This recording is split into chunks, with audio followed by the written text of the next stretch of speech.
कहानी की शुरुआत में हम अमेरिकन स्नाइपर्स को देखते हैं जिनके नाम है आइजैक और मैथ्यूज। ये कहानी है साल 2003 की, जब इराक अमेरिका की लड़ाई खत्म हो चुकी थी, लेकिन इसके बाद भी आइजैक और मैथ्यूज को इराक भेजा गया था। उन्हें वहां पर एक पाइपलाइन के कंस्ट्रक्शन की हिफाजत करना थी, क्योंकि उन्हें खबर मिली थी कि जुबा नाम का एक इराकी स्नाइपर उस साइट पर काम कर रहे अमेरिकन वर्कर्स को मार रहा है। अब ये दोनों उस जगह पहुंचते हैं। वहां पर झाड़ियों के बीच लेटकर अपने दुश्मन की तलाश करने लगते हैं। इंतजार करते करते इन्हें 20 घंटे गुजर जाते हैं, लेकिन अब तक इन दोनों को कोई हरकत दिखाई नहीं देती है और जुबा नाम का स्नाइपर का भी कोई पता नहीं था। अब रेगिस्तान की गर्मी से मैथ्यूज परेशान हो जाता है। अब उसे लगने लगा था कि असल में यहाँ कोई स्नाइपर है ही नहीं और किसी ने उन्हें गलत जानकारी दी है। वो आइजैक से कहता है कि हमें थोड़ा और आगे जाकर इस पूरे इलाके की छानबीन करना चाहिए। इस पर आइजैक कहता है कि ऐसा करने पर जान का खतरा हो सकता है, क्योंकि अगर जुबा यहाँ पर मौजूद है तो वो हमें जिंदा नहीं छोड़ेगा। यहाँ मैथ्यूज उसे कहता है कि देख भाई, अगर जुबा यहाँ होता तो इन 20 घंटे में या तो वो हमें देख लेता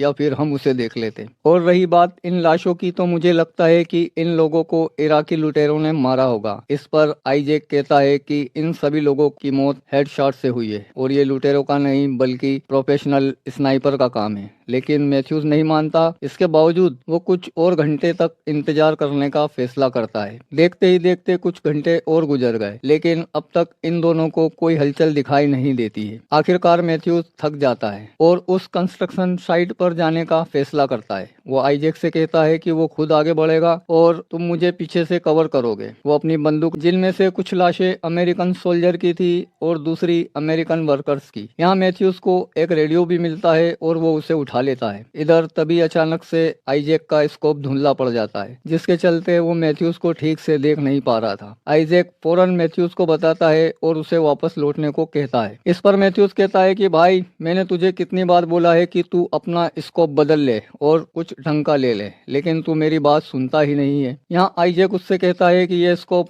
हमारे प्यारे दोस्त डीन का है और इसलिए मैं हमेशा इसे अपने पास रखता हूँ। दरअसल डीन इन दोनों का एक पुराना दोस्त था जो एक जंग के दौरान मारा गया था और ये स्कोप उनके पास डीन की आखिरी निशानी थी। इसके बाद जब मैथ्यूज लाशों को देखता है तो वो पूरी तरह से हैरान हो जाता है, क्योंकि ये सभी लोग परफेक्ट हेडशॉट खाकर मरे थे। अब मैथ्यूज को एहसास होता है कि आइजैक शायद सही कह रहा था और यह काम किसी प्रोफेशनल स्नाइपर का है और इतना पक्का निशाना केवल एक आदमी लगा सकता है और वो है जुबा। मैथ्यूज आइजैक को भी ये बात बताता है, जिस पर वो मैथ्यूज से कहता है कि तुम फौरन वहां से वापस लौट आओ, वरना तुम्हें भी उन लाशों के साथ रहना होगा। लेकिन मैथ्यूज आइजैक की बातों पर ध्यान नहीं देता और साइट के बीचों बीच खड़े होकर ये जानने की कोशिश करता है कि गोलियां किस डायरेक्शन से चलाई गई हैं। आइजैक उसे ये सब करने से मना करता है, लेकिन अब तक तो काफी देर हो चुकी थी। यहाँ पर स्नाइपर मैथ्यूज के पेट में गोली मार देता है और मैथ्यूज घायल होकर जमीन पर गिर जाता है। अब यह देखकर आइजैक अपने साथी को बचाने भागता है और वो स्नाइपर की गोलियों से बचने के लिए आड़ा टेढ़ा आगे बढ़ता है, लेकिन वो मैथ्यूज को बचा पाता उससे पहले वो स्नाइपर उसके पैर में गोली मार देता है। अब आइजैक को अपनी जान बचाना होती है, इसलिए मैथ्यूज को वहीं छोड़कर जैसे तैसे करके वो एक दीवार के पीछे छुप जाता है। यहाँ मैथ्यूज कहता है कि तुम बेस पर कांटेक्ट करो और फौरन एक बैकअप टीम को यहाँ बुलाओ। उधर आइजैक अपने पैर को देखता है जहाँ से काफी ज्यादा खून बह रहा था। अब खून को रोकने के लिए वो अपने घाव पर एक पट्टी बांधता है और फौरन अपना रेडियो बाहर निकालता है ताकि वो अपने बेस पर कांटेक्ट कर सके। लेकिन वो रेडियो को देखता है तो मायूस हो जाता है, क्योंकि एक गोली रेडियो पर आकर लगी थी, जिसके चलते उसका रेडियो बुरी तरह से डैमेज हो चुका था। इधर मैथ्यूज जो अपनी बंदूक तक पहुंचने की कोशिश कर रहा था, उसे देखकर आइजैक उससे कहता है कि तुम हिलना डुलना बंद करो, क्योंकि अगर स्नाइपर ने तुम्हें देख लिया तो वो तुम पर एक और गोली मार देगा। लेकिन मैथ्यूज उसकी बात नहीं मानता और उसकी बंदूक तक पहुंचने की कोशिश करता है, लेकिन इस दौरान वो दर्द के मारे बेहोश हो जाता है। अब यहाँ आइजैक को एहसास होता है कि वो दोनों यहाँ बुरी तरह से फंस चुके हैं और फिलहाल वो खुद को बचाने के लिए कुछ नहीं कर सकते। यहाँ आइजैक खुद को शांत करता है और इस मौके का फायदा उठाकर आइजैक अपने पेड़ से गोली निकालने की कोशिश करता है, लेकिन ये काम इतना आसान नहीं था। आइजैक दर्द के मारे वहीं बेहोश हो जाता है। घंटों बेहोश रहने के बाद जब उसकी आंख खुली तब उसने रेडियो पर थोड़ी हलचल सुनी।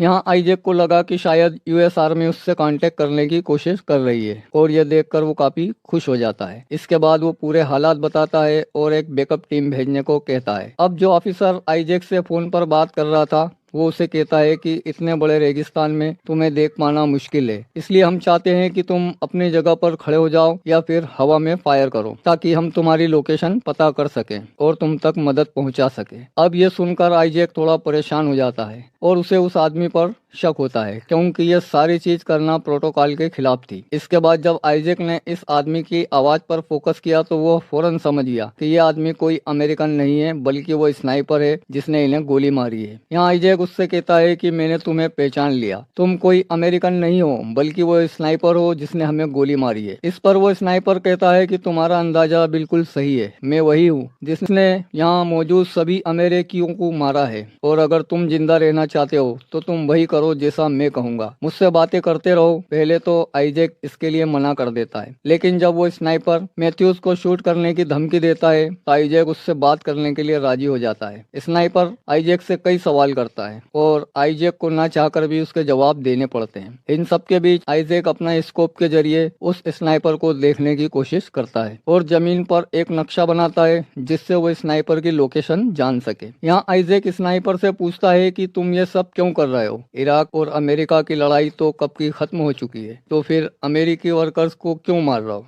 और तुम उन लोगों को मार रहे हो जो तुम्हारे देश की तरक्की के बारे में काम कर रहे हैं और तुम खुद को इराकी कहते हो। अगर ये पाइपलाइन बन जाती है तो इससे इराक के लोगों को कितना फायदा होगा, इसका तुम्हें कुछ पता है? आइजैक की यह बात सुनकर वो स्नाइपर जोर से हंसता है और उससे कहता है कि अगर लड़ाई खत्म हो चुकी है तो तुम यहाँ पर क्या कर रहे हो? यह मेरी सरजमी है और इस पाइपलाइन से इराक से ज्यादा अमेरिका को फायदा होगा। अब आइजैक उसके पर्सनल सवाल का जवाब देने से मना कर देता है। तब स्नाइपर उससे कहता है कि अगर तुमने मुझे जवाब नहीं दिया तो मैं मैथ्यूज को जान से मार दूंगा और अगर मैंने ऐसा किया तो मैथ्यूज वो दूसरा इंसान होगा जो तुम्हारी गलती की वजह से मर जाएगा, क्योंकि तुम्हारी गलती के चलते एक इंसान पहले ही मर चुका है और वो है तुम्हारा दोस्त डीन। ये सुनकर आइजैक पूरी तरह से हैरान हो जाता है और स्नाइपर से पूछता है कि तुम डीन के बारे में कैसे जानते हो? दरअसल डीन की मौत आइजैक की गलती से हुई थी क्योंकि एक मिशन के दौरान आइजैक का निशाना चूक गया और गोली जाकर डीन को लग गई। अब यहाँ आइजैक की हिम्मत टूटने लगी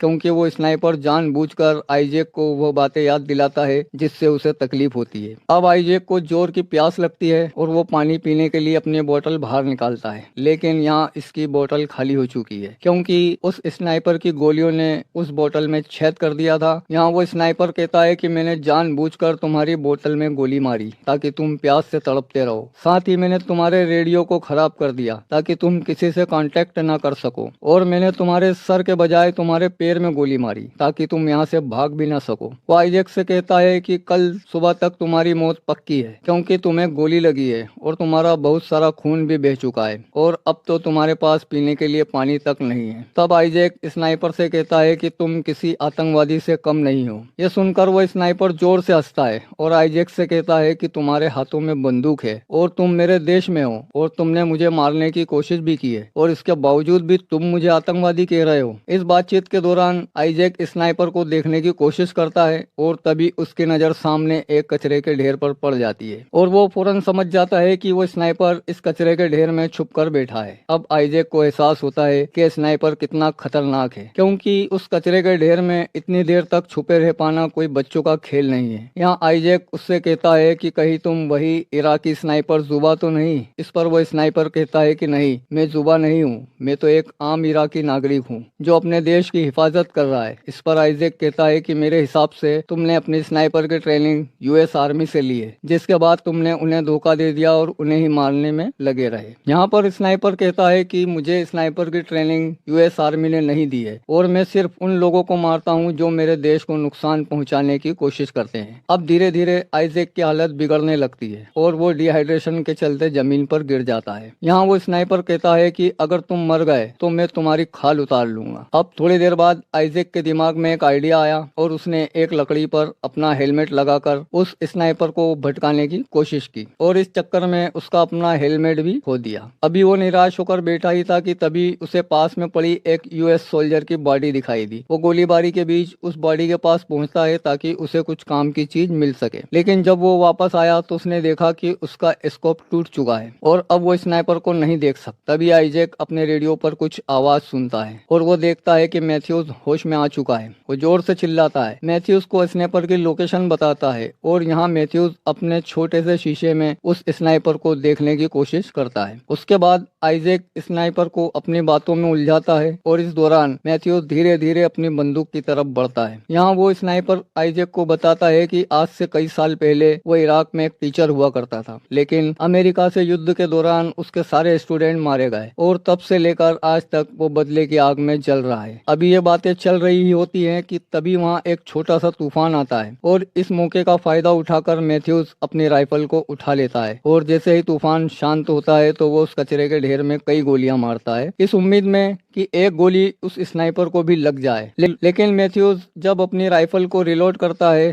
तो स्नाइपर उस पर गोली चला देता है और गोली उसके हाथ पर लगती है। यहाँ आइजैक मैथ्यूज को दीवार के पीछे आने को कहता है, लेकिन अभी वो उस तक पहुंच पाता उससे पहले ही वो स्नाइपर मैथ्यूज को एक हेडशॉट देकर उसे मौत के घाट उतार देता है। अब मैथ्यूज को मरता देख आइजैक पूरी तरह से टूट जाता है और मरने से पहले आखिरी बार अपनी फैमिली से मिलना चाहता है। यहाँ वो स्नाइपर कहता है कि अगर तुम जिंदा रहना चाहते हो तो मुझसे बातें करते रहो और मुझे ये बताओ कि तुम हमेशा डीन का स्कोप लिए क्यों घूमते हो। अब आइजैक कबूल करता है कि डीन की मौत उसकी गलती से हुई थी। एक मिशन के दौरान उसका निशाना चूक गया और गोली जाकर डीन को लग गई, लेकिन वो सबसे झूठ कहता रहा कि डीन को दुश्मनों के स्नाइपर ने मारा है। हालांकि इसका ये झूठ उसे अंदर ही अंदर खाई जा रहा था और वो खुद की नजरों में ही गिर गया था। जब आइजैक स्नाइपर से बातें कर रहा था तभी उसे रेडियो पर थोड़ी हलचल सुनाई दी। उसने देखा कि उसके बेस के लोग उससे कांटेक्ट करने की कोशिश कर रहे हैं। आइजैक उनसे बात करने की कोशिश करता है, लेकिन इसका कोई फायदा नहीं था। उस स्नाइपर ने आइजैक की रेडियो फ्रिक्वेंसी को हैक कर लिया था, जिसके चलते आइजैक उनकी बातें तो सुन सकता था पर वो उनके जवाब नहीं दे पा रहा था। अब यहाँ पर स्नाइपर आइजैक बनकर बातें करता है और बेस के लोगों से एक बैकअप टीम भेजने को कहता है और अब जाके आइजैक को एहसास होता है कि असल में यहाँ मौजूद वर्कर्स ने कभी मदद बुलाई ही नहीं थी। वो तो ये स्नाइपर था जिसने उनसे मदद मांगी थी ताकि यूएस आर्मी यहाँ आए और ये एक एक करके उन्हें मार सके। यहाँ आइजैक ने इस बातचीत को रोकने की कोशिश की, लेकिन वो इसमें नाकामयाब रहता है और थककर वहीं सो जाता है। अब थोड़ी देर बाद जब आइजैक होश में आता है तो उसे रेडियो पर कोई भी हलचल सुनाई नहीं देती, इसलिए उसे लगता है कि शायद वो स्नाइपर भी सो चुका है। इस मौके का फायदा उठाकर वो मैथ्यूज की राइफल को अपने पास खींचता है और उस कचरे के ढेर पर निशाना लगाता है। तभी आइजैक को यूएस आर्मी के 2 हेलीकॉप्टर नजर आते हैं और ये देखकर आइजैक अपने सामने वाली दीवार को गिरा देता है ताकि वो लोग इसे देख सके। इसके बाद वो अपना निशाना लगाता है और उस कचरे के ढेर में गोली मारता है। हालांकि उसे भरोसा नहीं था कि गोली स्नाइपर को लगी है या नहीं और ये जानने के लिए वो अपनी जगह पर खड़ा हो जाता है ताकि अगर वो स्नाइपर जिंदा हो तो वो उसे मार दे। लेकिन किस्मत से वो स्नाइपर गोलियां नहीं चलाता, जिससे आइजैक को लगता है कि या तो वो स्नाइपर मर चुका है या फिर बुरी तरह से घायल है। अब जल्दी ही वो दोनों हेलीकॉप्टर लैंड हो गए और यहाँ आइजैक की टीम उसे स्ट्रक्चर पर लिटाकर वहाँ से ले जाने लगती है। यहाँ आइजैक ने उन्हें स्नाइपर के बारे में बताने की कोशिश की, लेकिन उसकी हालत इतनी खराब थी कि वो ठीक से बोल तक नहीं पा रहा था। जल्दी ही वो दोनों हेलीकॉप्टर टेक ऑफ हो गए और जैसे ही वो थोड़ी ऊंचाई पर पहुंचे तो स्नाइपर ने उन पर गोलियों की बारिश कर दी और हेलीकॉप्टर के पायलट को मार गिराया। इससे वो दोनों हेलीकॉप्टर क्रैश हो गए और अंदर मौजूद सभी लोग मारे गए। अब वो स्नाइपर यूएस हेडक्वार्टर्स को कॉल करता है और उनसे एक रेस्क्यू टीम भेजने को कहता है और वो खुद को एक युवा सोल्जर बताता है और इसी के साथ ये शानदार मूवी यहाँ पर खत्म हो जाती है।